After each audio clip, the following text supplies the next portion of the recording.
Saudações, pessoal. Vou mostrar aqui para vocês uma planilha que tenta explicar um pouquinho o que significa Six Sigma de uma maneira gráfica. Vocês estão olhando aqui, ó, esse gráfico da pressão arterial de um indivíduo.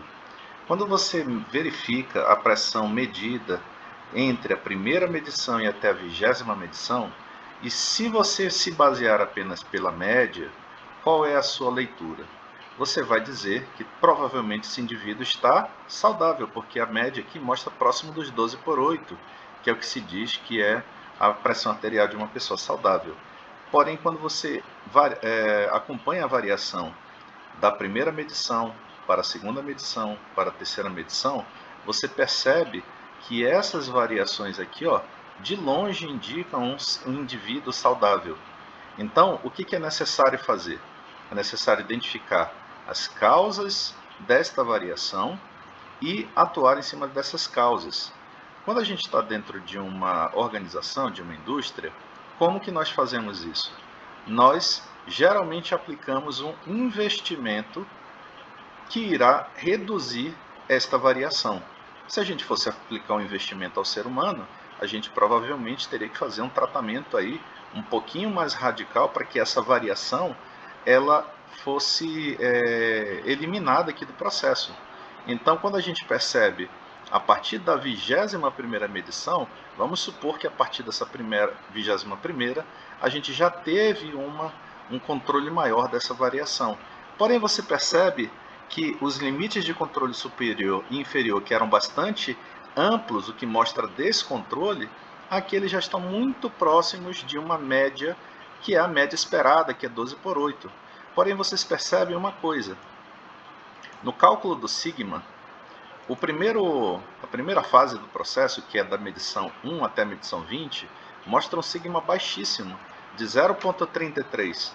Quando a gente tem um sigma muito baixo, isso significa que a gente tem uma probabilidade de perda de controle daquela pressão arterial muito grande. Aqui o processo mostra que essa probabilidade de estar fora das especificações de pressão arterial é de quase 75%.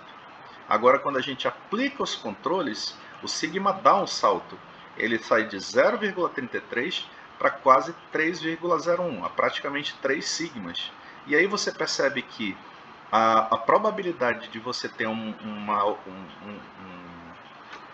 ocorrência fora da pressão arterial correta, pressão arterial normal, é de apenas 0,31, porém não é zero completo.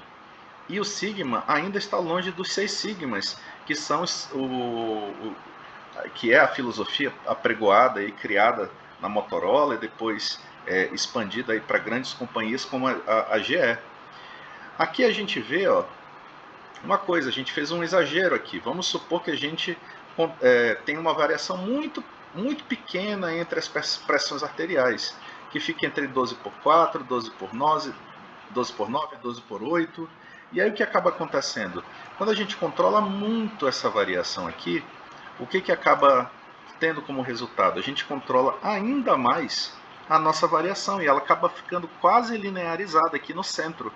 Então, quando a gente percebe essa média, a média já num processo 6 sigma, ela já fica em 12,65. E aí você percebe que a probabilidade de ter uma falha, ela é praticamente nula. Ela só não é nula porque não existe probabilidade nula, tá? Então a gente chega aqui a uma quantidade de sigmas do processo de 6,06 para uma capabilidade muito acima de 1,67, que é o que se discute como um processo ideal, tá? E aí quando você vê aqui o gráfico da amplitude móvel, que são as variações, você percebe que no primeiro a variação no limite superior, ela chegava próximo de 40, o que é impensável para um ser humano.